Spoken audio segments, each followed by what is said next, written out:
On to the first session for today. We're talking about what the world thinks about digital accessibility, and I'm joined by a fantastic panel today.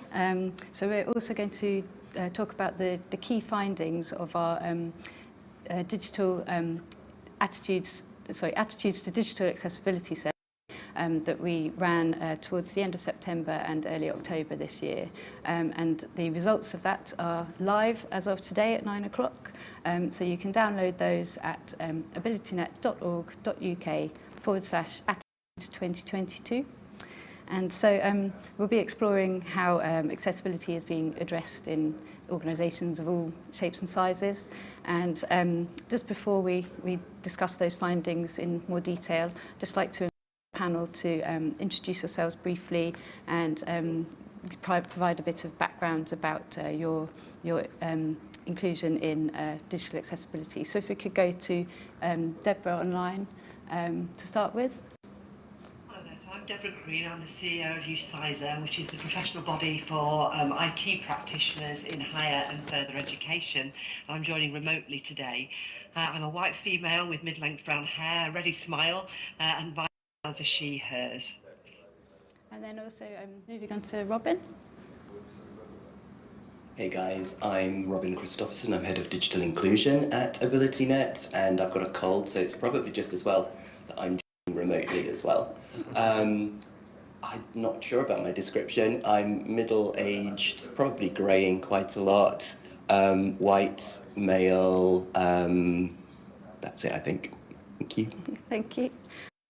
Back into the studio, just going from the far end. Yes, my name is Christopher. I lead accessibility and disability inclusion at a little company called Google for EMEA.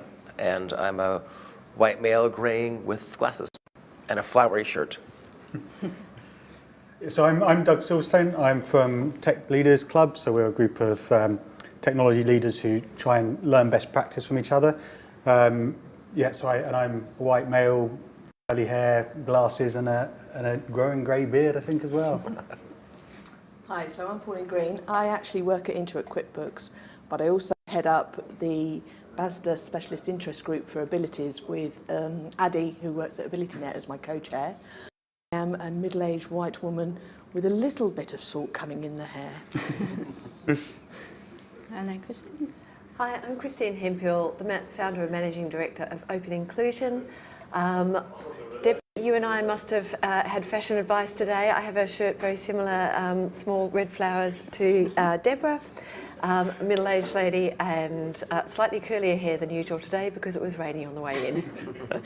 And sorry, I forgot to describe myself. I'm 40-ish, white female with long dark hair and wearing dark clothes to match the grim weather outside today. So now if I could introduce Christine, and if you could describe the key findings of the report and go over those for us, that would be great. Thank you. Yes, it's an absolute pleasure. So as Annie was mentioning, a couple of months ago we worked with AbilityNet and this survey went live. We got 447 respondents that completed the survey or different parts of the survey, and it was really about their attitude. So it's an attitudinal survey as opposed to that we measured what was happening in the organisations they were doing in any way. So what's really interesting is this is through the perspective of people creating the technologies and that have a role that's relevant to digital accessibility in some way. In terms of the types of respondents, we had a range of seniority, and that became very interesting in the findings. Organisation type, about 50% government, 30% for-profit organisations, 10% not-for-profits, and a bit of a balance across those. Mainly larger organisations, about 80% larger organisations, over 250 employees, with the rest SMEs, and 65% in the UK, 10% USA, and the others rest of world, with 26 countries overall represented. So a really nice base of attitudes and perspectives around digital accessibility from people in a wide range of roles, from HR, recruitment and training, through to developers, designers, and people actually making the products or leading as product managers or project managers. what was fascinating in the insights, we kind of had 5 main takeaways that, please download the report and have a look in detail. But the 5 main takeaways really align quite closely with what Robin will talk about later, the maturity model at AbilityNet. The first one was around leadership and vision. And really what we found very strongly is this was the strongest, most positive aspect of the findings was leadership. It was seen that there was good leadership in more organisations than not. It was the only one that topped 50% that felt that they agreed with or strongly agreed there was leadership around digital accessibility relative to some of the other things we'll come to. So there's good vision from the top. There is perspective of leadership from the top. What was fascinating about this was there was a lot more optimism at the senior level than the mid-level manager level, which is again more optimistic than the non-managerial level. So we found all of the results really split by which level was responding, which we can come to later in the discussion. Secondly, motivations. There was, the way we described that was risk avoidance trumped business value. That the top reasons for motivation, number one by a very long way, was legal requirements, which for those of us that have been in space for a long time, I found a little bit disappointing still that people were worried about what they were potentially losing as opposed to what they could potentially gain. So there's very much, firstly, legal requirements, secondly, brand value, third, reputation, and fourthly, reducing business risk. So all of those is what you don't want to lose. Then it started to get to, and what could you gain? So innovation, differentiation for talent, revenue, and cost reduction. So it'd be lovely to see those flip, because if you're doing it just for legal requirements or what you don't lose, it's very much an insurance policy. Whereas once people are mature enough to recognise what they can gain from this, then it becomes very much core to the business itself and very much motivated from the driver of whatever that organisation is delivering to their users. Capability, we found that there was a very unstructured skills development across many organisations.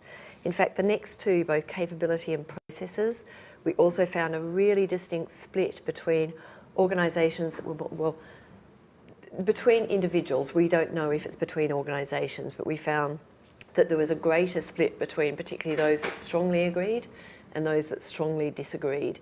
So essentially for capability and processes, it depends probably on your role, where you sit, in what team and in which organisation, and that there's a really distinct differences across the respondents in terms of how they felt around both capability and processes. But across all respondents, really, there was quite a strong perspective of unstructured skills development. So it was being left in the hands of individuals to go and find the skills development by coming to conferences such as this, by going to meetups, by reaching to do training that they might wish to do, by choosing to sign up to do, say, some accreditation somewhere. But it's not built in the way that other parts of capability in an organisation would be expected to be built in for many of the respondents at the moment. And similarly in processes, that embedding of capability into processes that become just the way we do things around here, and particularly processes from the beginning where the cost advantage is the greatest and the benefits are the highest, that we found a lot of both responses in the questions, but also in the open text. That's where we got the strongest, most powerful quotes, where there seems to be a lot of intent here, but it's not supported by processes, by and also by the other elements that go with that, funding, timing, and capability. The very last one to mention at the kind of high level is procurement. And procurement was the weakest of all of the kind of key capabilities we looked at. It had the lowest agree that people were mature in procurement as it relates to digital accessibility, and the highest disagree rate. And essentially this is the side door being left open. And in fact, as I was talking to Christopher just before this session, even when people are being asked, and they might have a process that says, is the supplier that you're buying from accessible, and that there is a process around that, the maturity of being able to assess whether or not they're living up to what they've said is not there as well. So this is probably the biggest open door at the moment, particularly for organisations where they might buy quite a lot of capability in. Thank you. Yeah, that's a very thorough rundown of the key findings. And yeah, we can't possibly cover all of the findings today and all of the detail. So we thought we'd concentrate on just one or two of the key themes. So the thing I'd like to start on first is processes and just the general kind of lack of consistency and efficiency in processes surrounding accessibility within organisations, and the significant sort of opportunity to develop kind of clear and well-maintained processes. So from your experience, if I can start with you, Christopher, within organisations and industry that you work in, do the findings ring true to you? Every aspect of this report rang true. Even in the larger organizations, you're going to have these pockets of greatness and pockets of room for improvement, because you have leaders come in, you have new people that come in. So there's always going to be needs for training, always going to be needs for a reminding of the value and the importance of the work that it is. Because even when it's part of your DNA, there's an infection can come in of a new leader who doesn't get it, and you have to have this belief and understanding that it's important and that it has to be just what you do, because if you don't, it's a very rapid degradation of these processes. So keeping it there, keeping it consistent, keeping everyone trained and up to date and connected to the mission is really, really important. And it's something it's this constant vigilance, to quote Harry Potter. Yeah, and to can protect, if somebody leaves the organisation and they've got a clear process in place, just make sure that it's, rolled out throughout so that you don't lose that expertise. Yeah. Just moving on to you, Douglas. Yeah, exactly the same. Question. It's I think businesses are hectic, busy places, so people change, priorities change, drivers change, and unless you get the processes established, every time you make a change, it can be whittled away. So it's kind of building it intrinsic into the organisation, and if processes aren't mature, then they fall away. Yeah.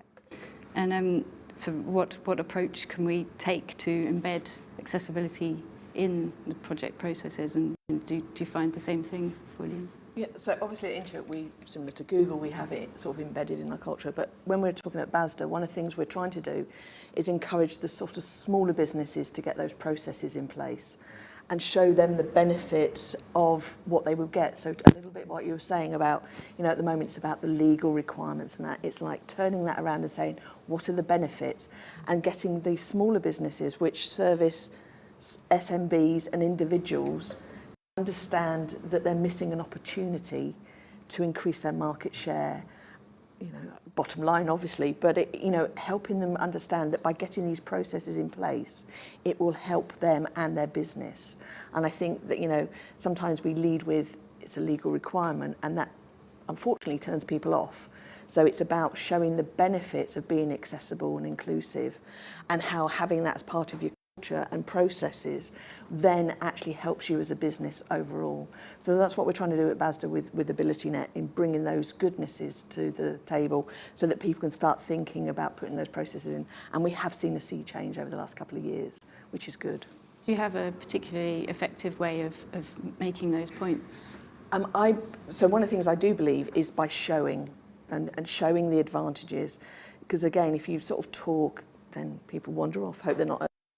But if you can actually show the advantages or show the difficulties of using your software, that's really impactful. We certainly do research and usability tests across the board, not just people that might have abilities or they use screen readers. So we actually do try and do that internally. But it's showing other businesses, because a lot of them say we haven't got anybody with accessible issues, and it's like, are you sure? Have you actually asked? So again, it's about trying to educate and ask them to ask their customers, because I bet they do have customers that are using screen readers or having some other challenges. Or so employees. again, I was just going to say employees. The amount of people that you find are dyslexic or colourblind within your organisation, for some reason, actual developers seem to have this particularly. You wouldn't think. But they have those challenges. And again, people don't necessarily do it because they're hidden disabilities, aren't they? So again, sort of saying, have you actually seen? Maybe you have people with some accessible needs. So it is about trying to open their minds to the opportunities. Thank you. Deborah, I know you were keen to talk about the motivations theme within the findings. And the main motivator that we've discovered is legal requirements. And again, is this a familiar picture for you in the higher education sector? And do you think your members have got a real sense of the legal risk because of the public sector bodies' accessibility requirements?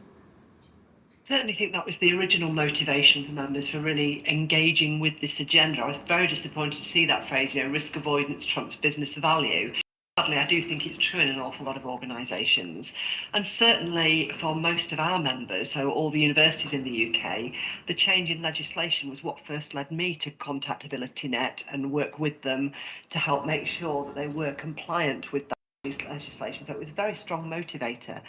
But I'm hoping that current environmental factors may start to change the tenor of that debate, because one of the biggest pressures facing higher education, particularly IT in higher education at the moment, is a real talent challenge. It is really, really difficult for us to recruit and retain really good developers, IT professionals, because the private sector is paying so much money and we're just hemorrhaging staff. So, of course, that's making people think of it differently, and really beginning to make them understand that if they're going to recruit quality candidates, they need to cast their net as widely as possible. And practices that they might have before really just cannot be tolerated, because they're going to miss great candidates who may have a disability that would actually really add value to their organisations.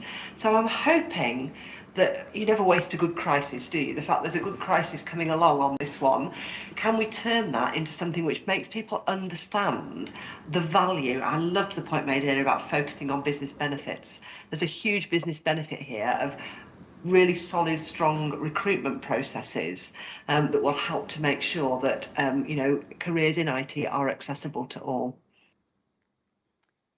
Fantastic. Yeah, you mentioned accessible recruitment.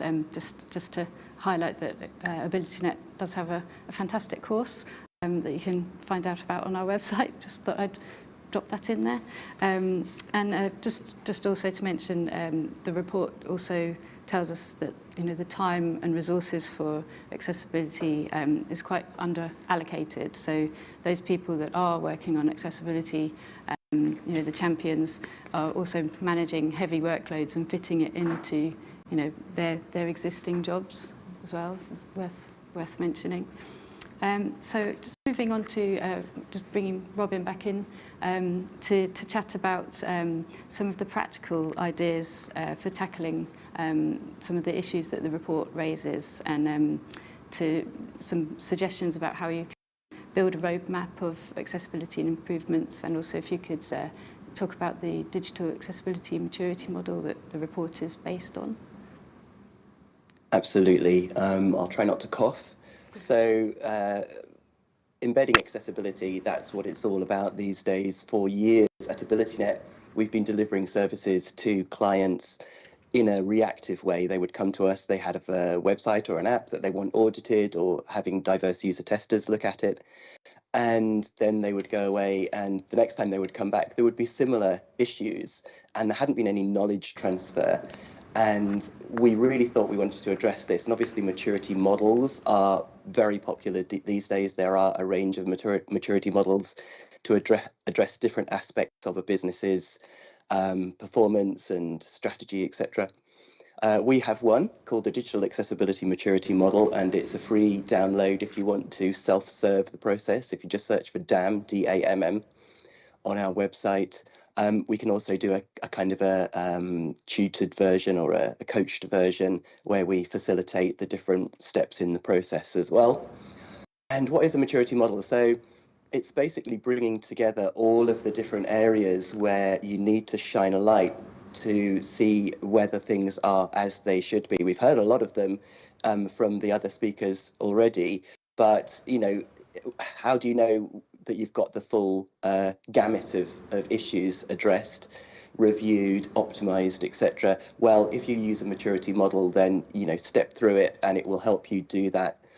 I interviewed Larry of Verizon Media a year or so ago, and I think he was the first person that talked about shifting left and making sure that products and services are born accessible. And that's absolutely the right way to do it. And you can only do that if everyone knows what they're doing, what tools they're using, how they do it, and they've got enough time to do it, as we've been hearing about today. And so this idea of embedding accessibility into everyone's day job so that there aren't any nasty surprises is a really mature approach, and we strongly recommend that organizations look at a maturity model. In the terms of digital accessibility, by all means have a look at ours.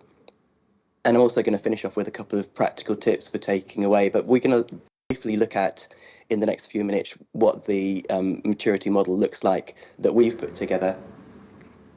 Being a blind user myself, I'm going to be listening to my notes, so if there's any little tiny pauses or maybe even bigger pauses, then I apologize. That's the reasonable adjustment that you guys are going to have to make for me as I listen to my notes going forward. So there are 5 different dimensions. We've talked about them: leadership, capability, processes, procurement, and vision. And when we've done this with a number of organizations, mostly they're at levels 1 and 2, and it's on a 5-level scoring system, where 1 is, there are examples of good practice within the organization. Things are quite ad hoc, bit patchy. Level 2 is where you have some good documentation and things are repeatable as a result of that, but there aren't any checks or balances in place. Level 3 is when it's a managed process, so people know what they're doing and hopefully things are done and done well the first time, so that you don't have to retrofit or, in the worst case scenario, out a product which hasn't met the, or an update which hasn't met the criteria. And then right up to level 5, which is kind of optimal, where you're sharing your best practice, you're reaching out to other organizations to really be part of an active community. Let's have a look at some specifics. So vision, for example, to kind of make it a little bit more real. At level 1 in vision, the focus is on kind of avoiding execution and reputational damage. At level 2, the accessibility and inclusion objectives are included in your corporate diversity plans. So, they're mentioned there. There's buy-in at leadership level, and it's important that they are specified clearly and stated as being a priority of the organization. But it's only at level 3 that those are then built in your business planning, and there are budgets and specifics around resources and job descriptions and things like that associated with those. Processes, for example, let's have a quick look at what 1 and 2 looks like here. In level 1, there's really ad hoc and quite minimal documentation around processes for accessibility across new or existing projects. So, there's a good practice, but there's not a systematic documentation. At level 2, so where it's repeatable, there is good documentation, and it includes specific accessibility standards and guidelines, but it's not necessarily implemented in what people are doing day to day. So they've got the documentation. Are they turning to it? Maybe, maybe not, but there's no kind of checks or balances, and there's no QA process. In 3, accessibility standards are mandated, and there are checks and balances in place, etc., etc. What does level 5 look like, for example? So in capability, you've got inclusive design and accessibility excellence recognized as a strong business advantage across all teams. So not only is there documentation and it's in the guideline, in the policies, etc., but there's a real recognition that there is a strong business advantage across all the teams involved in digital, that this is absolutely the right thing to do, not just from a moral point of view, not just because you want to reach more customers, but because there is a very strong, compelling business case for it as well. And often that's the case that you need to have in place to really make sure that accessibility is embedded and embraced going forward. there might be a range of individuals with lived experiences involved with input into teams across all the teams that are involved in digital, and that they're involved in accessibility and user testing as well. And then key teams are involved in contributing to external networks and standards development, like WCAG, for example. So yeah, it's really, really important that teams, once they've, reached a level of maturity, can then reach out and share it in events such as this, other networks like IAAP, etc., to really share the love and the expertise so that everybody is able to benefit from it. So a couple of case studies here. Unilever, who I think were the first people that we put through the DAM process. In capability, for example, they've created an accessibility hub, bringing together all the accessibility related resources and guidance and contact information and processes, etc., into one place. And so that has really, really helped them to, it's one of the KPIs, success criteria in the capability dimension. But yeah, so that's really, really helped them. Skyscanner, as a result, created an accessibility champions network, and that's really galvanized people within the organization and has really helped share best practice and the passion and enthusiasm for accessibility right across the organization, so that people know where to turn to if they've got any questions about it. Citizens Advice, they're increasing their accessibility awareness by having people with lived experiences talk across their teams in lunch and learns and things like that, and why digital is really important to them. If you're ever going to want to reach hearts and minds and potentially unlock support with information that's really, really important to kind of push this agenda through, then get some end users to talk about how frustrating inaccessibility is on a daily basis, and put them in front of your CEO and internal meetings, and it'll really start bringing people around. And they're also working across teams to create a shared vision around accessibility. So let's just finish off very briefly with 3 very practical points to level up. We've kind of alluded to them really.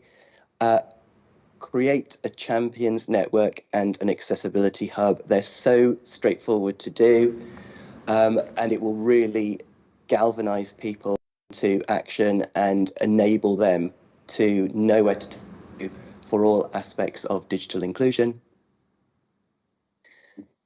Create well-documented and well-maintained processes and tell people where to find them, i.e. in the accessibility hub, i.e. this is what we do, this is how we do it, and this is why we do it. So make that documentation really practical, and obviously it's going to be specific to your organisation. This is how we do it, these are the tools we use, and if you've got any questions, this is where you can turn. Really, really practical stuff. And that will really help spread the expertise and embed it across your organisation. And importantly, if people leave, which they so often at the moment, when things aren't documented, the expertise leaves with that individual or individuals. And then the last one is linking together what we heard in the survey about leadership and how leaders are really on board, according to the survey. But when it comes to procurement, there is very low compliance with embedding accessibility into the standards, into the requirements for procurement. So tie those two together and get leaders as first priority to focus on procurement, because otherwise you're just buying in inaccessibility. And so, make sure that the leaders prioritize accessing, updating the procurement policies to make sure that there are checks and balances in place for when you procure, not just taking the word of the vendors for how accessible they are, actually double checking, getting to look at previous examples of accessible products or projects they've provided, making the contract reliant on inclusion and compliance, and not renewing if that hasn't arisen and been turned into a reality. So it's really, really important that procurement is at the very front of all of these processes, because You know, you're rarely going to be developing stuff in-house. You're going to be buying it in, and we don't want to be buying in accessibility. And that's it. Thank you. Thank you so much, Robin. And there's really valuable takeaways to consider. And yeah, to bring procurement back to the panel. So I think it was 60% of organisations had no process or guidance in place when it comes to procurement. So I just wanted to ask, you know, I think you mentioned that it's leaving a side door open to accessibility. So how can the accessibility community address that, and what are the key stakeholders that we need to kind of connect with to close that gap? If I could ask you, Christopher, first. This is an unsolved problem. I mean, in the U.S., they've even created a group called Procure Access, trying to drive for that kind of solution where people get together and make commitments to say we will be always asking for it. So I said, step one is make it part of your process that you always ask for VPAT. Step two is then, as Robin said, test it. But the challenge we have here is now every single company is testing themselves, and if they don't have enough resources to test their own software or projects, they probably don't have the resources to test somebody else's as well. So it's this really awful catch-22, and I honestly don't know a really great solution, because even when you get a VPAT, there's always room for interpretation. So they could say, here's everything that you need, and if your procurement office says, okay, it's a checkbox, then they're done. But so you could do everything right and still buy inaccessible products. Does anybody else have any other comments to make on the point? Yeah. I'll add. Oh, sorry. No, sorry. I mean, I think treat it as if you were creating your own product. It is part of your ecosystem. It is part of how you're either delivering to your staff, to your talent, or to your customers. And actually, once it's integrated, even if you buy something that may be accessible or work within one environment, it might, once it's integrated within a broader ecosystem of a technology, not work so well or work better. So it's testing it within the environment, within the function that it has. And the best way to test that is, yes, you say, you can do the technical testing, but also just bring users and do the journey testing. Seeing people using the technology with a broad range of lived experiences for the journey, for the purpose that technology is there to deliver, is the best way of checking that it works in practice. Now, obviously, that takes a bit of time and a bit of effort, but actually that's a huge amount of cost being very ineffectively spent for the organisation. So I was just going to come back to something that Pauline said earlier about small businesses and about actually you can turn procurement into an opportunity. And like in the public sector, we have a public sector equality duty, and 10% of all procurement has to be on social value. So if a small company can show that they've got the processes up in place, they've got 10% in the bag, that then gives them an advantage over everything else where they might not be able to compete.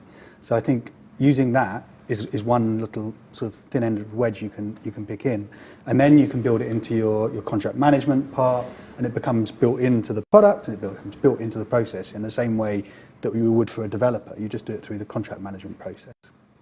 I wonder if, so you want to say something? Yeah, well, I was just going to, so a lot of our businesses are actually quite small. So, when we talk about the Googles and the Intuits of the world, we've got procurement and we can do that, and the same in public sectors. So I think the challenge is, again, with some of these smaller businesses, which still employ an awful lot of people, how they can come together and build on the kind of thing that we can leverage as large companies. And I think that the other thing I wanted to call out is that self-identification that your software is accessible, and that is actually happening in the Making Tax Digital world, which a lot of our companies are actually working in. So you can self-identify that you're accessible, and part of that is you're using it as a filter so that you can check if the software is accessible for your particular needs. And again, this is aimed at the small and individual markets. So we are seeing a change and going towards being more accessible, not just in the public sector or in the larger businesses, but we're still at very early in that journey. And I think all we can do is keep sharing these good practices with these businesses to try and encourage them along the journey. And at the moment, we did the DAM with our BASDA members, and we had seen the move where it was 1 and 2 more to a 1.5, 2.5. So we're seeing them slowly moving, but it is a long journey and it's a continual journey. So I would say is we can share these great things, but sometimes a smaller business might say, well, I don't have a procurement. I don't have this, how can I do it? And maybe that's something that we can think about, how we can leverage what we've learned as larger organisations to help smaller organisations have that accessible procurement going forward. If I can piggyback on that, I think we've spoken several times over this past couple of days about the power of the network, how we are better together and we are helping raise everybody up. At one point, we were talking about raising the lives of people with disabilities, but we could also raise the lives of the companies. And if someone says, hey, I've got a great solution for this, if you need to know, I recommend using this vendor. So I wonder if there's an opportunity for us to help ourselves when it comes to this procurement process. And I think it's actually just on those two comments there. There is, innovation was one of the drivers and it was the first of the how to win drivers and motivations around digital accessibility. This is also an opportunity for SMEs. This is an opportunity that they can say, we've done the work, we can step forward from our competitive peers by saying, let us show you how we've done the work, and on their benefit of what they could win as additional market, because organisations do have the intent, do wish to be more accessible, but the delivery of that, and particularly the procurement of that, is more difficult, that this can be a differentiator, particularly for whether it's large technology organisations like Intuit and Google, or whether it's SMEs that are coming in saying, I can actually compete with some of the larger organisations out there by significantly differentiating myself as a highly accessible element of your ecosystem. So, yeah, if you are accessible, do shout about it. Yeah. So we've got time for just one more question, I think. So, Deborah, just to start with you first. So the findings of the survey sort of indicated that overall the good outweighs the bad in terms of progress made with digital accessibility. So what suggestions do you have for how we can build on this momentum and the indicators going higher when it comes to when we run the survey this time next year? I think it goes well to Christopher's point earlier about using the power of our collective networks. Our network is all of the universities in the UK, and therefore challenging them to look at their procurement practices, but also UCISA has corporate members, so the big suppliers to what is a sector that has huge buying power. We constantly talk to suppliers about how important it is that they build they bake it in to their products. And we had some, I've been quite shocked at some of the conversations we've had to have to say to people, look, members cannot buy your products unless they are accessible, because they have this very strong duty.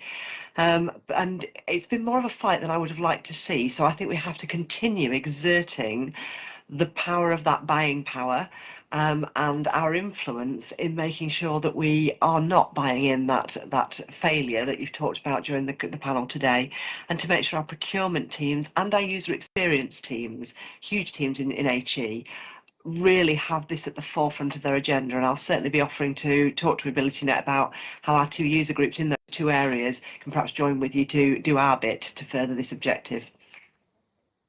Robin, do you have any further suggestions? I think just getting the message out there about the really strong business case. So, there are carrots and there are sticks, and particularly with the public sector bodies' accessibility regulations here in the UK, which for the first time ever is legislation. They have started to enforce and fine organisations that are non-compliant in the public sector. Unfortunately, the European equivalent for the other sectors didn't make it past before Brexit, and so that may or may not come into the UK legislation. But it's really made people sit up and think. So, there are really juicy carrots, and thankfully some, sticks with some knobbles on them. Teeth.